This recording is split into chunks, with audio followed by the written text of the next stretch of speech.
It's just a tip. Just a tip. That's what it's called, just a tip.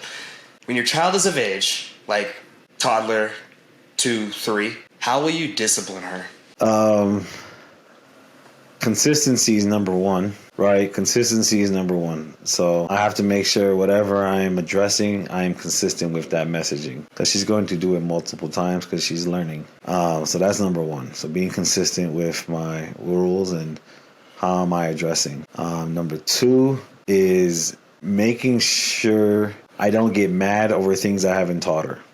I see this a lot with folks with their kids, and they get mad at them for like running around in the store or something, but you never taught them how not to run around in the store. You assumed that they knew that.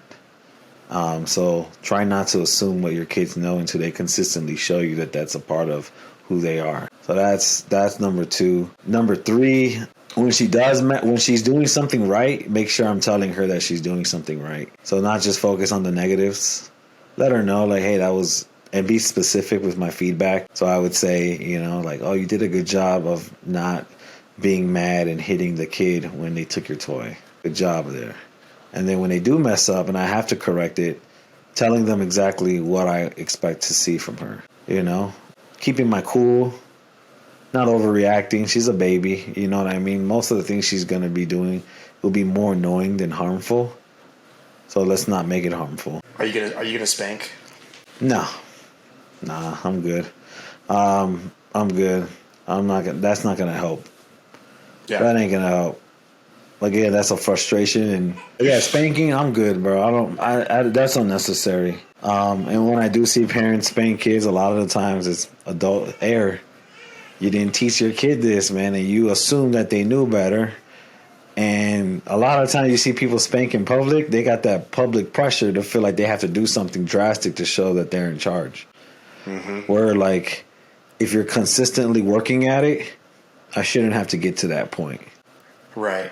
And I think I have a pretty good dad look, even though I'm a new dad, but I've worked with kids forever. I've developed that look where even my students tell me, like, oh, man, we know, like, that vein starts popping on your forehead and your eyeballs start to, they're like, we know, mister, like, you got that angry dad look. So I got it already.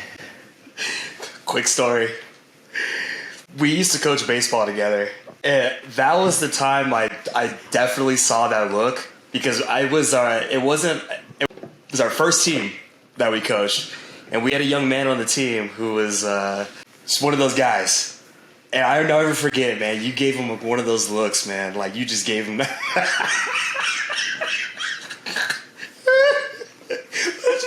It just makes me laugh so hard right now just thinking about that, because I remember it too, and I'm like, man, another person's like, ooh,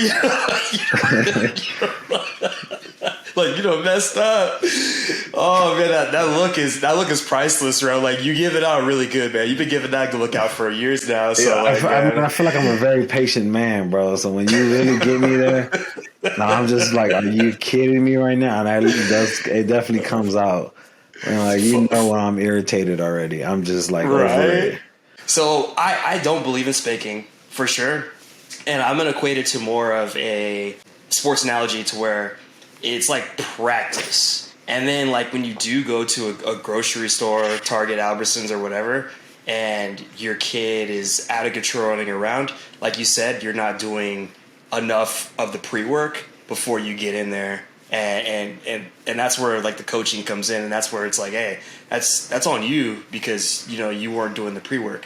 Now, like, there's some times where kids have different temperaments, and it's just like, hey, it's just time to leave. So like, if your kid's having one of those days, like, I'm not gonna air my kid out in public like that, just like that. But someone's like, hey, come on, man, it's time to leave. It's just that simple. Like, we'll get this done another time. It's not that important. You know what I mean? Grab the stuff, let's go. I'm not putting up with that. I think it's imperative too, because a lot of times, especially when the young kids, they're at the park, right? They don't want to leave the park. My son does this, like, already, and I just let him know, like, hey, like, we're gonna come back. We're gonna come back. We're gonna come back. So every time now we walk by the park, he looks at it and he makes this like, like, sounds like a happy zombie. And so I'm like, dude, all right, we're gonna go to the park, for sure. Like, we're definitely gonna hit it up. So I definitely make that an expectation, and I keep it consistent. And everything that I do is consistent. Like my words, my mannerisms, my body language, always consistent. And then like he knows like when like I'm starting to like, all right, like this is not the way. Perfect example is like when he used to do the alligator spins while he was changing his diaper, and he like crap all over his butt and like it's just getting all over the place. And it got to the point where it's just like, okay, like like. I you don't understand my language, but I'm gonna physically show you what you need to do right here.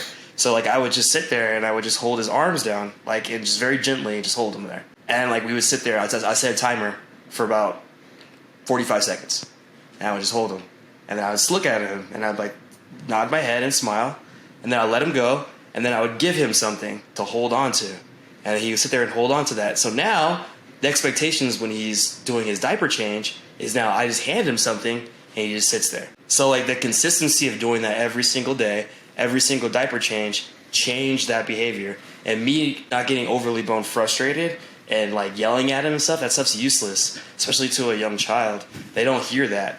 They just see your body language, and they either like want to piss you off even more because they're mad and you're not meeting their needs, or you have to teach them the right way. I read a book that's a really awesome book, actually. It's about like with toddlers, and it's about how you should speak to them like a caveman, because basically that's what they are. They're like little cave people, and their language is not really built. So like when they get 2 or 3, it's like short phrases. It's like, we go here, we go here, we go here. And you just repeat it multiple times. And as you do that more, they're like, okay, oh, we go here. Like they start to figure it out. So it's just that consistency, your pitch, and then also your body language is crucial when you're talking to those kids. We're doing sign language.